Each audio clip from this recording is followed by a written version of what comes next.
ذكرينا يا بقايا الأمس فينا، ما أقسى الحنينا، زادنا الشوق أنينا. حدثينا ما لها الجدران خرسا، هل ترى تجفو وتنسى غربة الأرواح أقسى. ذكرينا يا بقايا الأمس فينا، ما أقسى الحنينا، زادنا الشوق أنينا.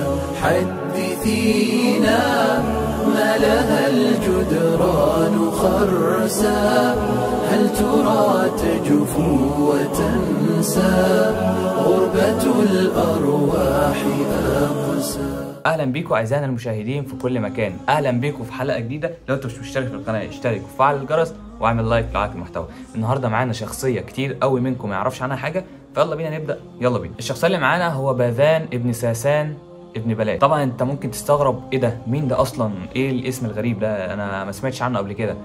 فعشان انت ما سمعتش عنه قبل كده فتعالى بقى هقول لك التفاصيل. هو ابن الملك جاماساف. ايه يا عم الاسماء الغريبه دي يا عم، اتقل بس كده وهقول لك.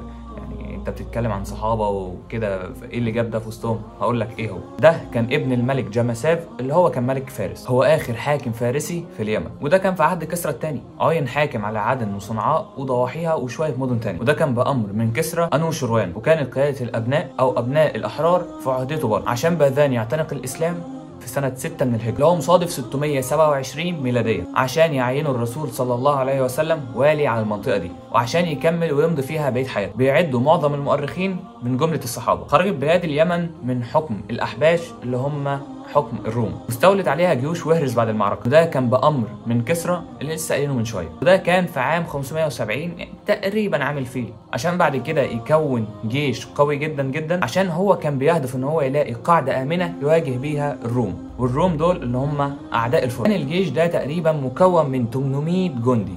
طبعا ال 800 جندي زمان ده كان رقم، وال 800 جندي دول كانوا من اسرى المناطق اللي كانوا استولوا عليها. اتحرك الجيش في اسطول بحري مكون من 8 سفن، اتحرك من دجله عشان يروح لليمن، عشان تغرق سفينتين منهم ويوصل 6. ده كان على ساحل حضرموت عشان يطرد الأحباش من اليمن، عشان ينتهي حكمهم اللي حكموا اليمن لمدة حاجة و70 سنة تقريبا. في ناس بتقول 72 و74 بس اختلفوا، فقلنا بضع و70 سنة.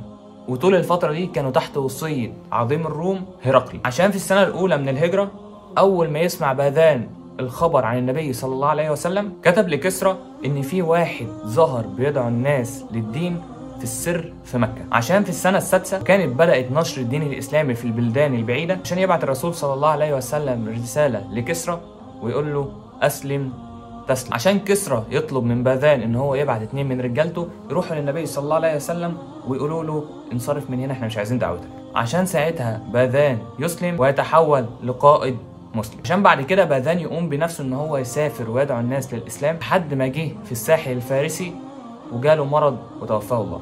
وبس كده، دي تكون نهايه حلقه النهارده. اشوفك بكره ان شاء الله. السلام عليكم.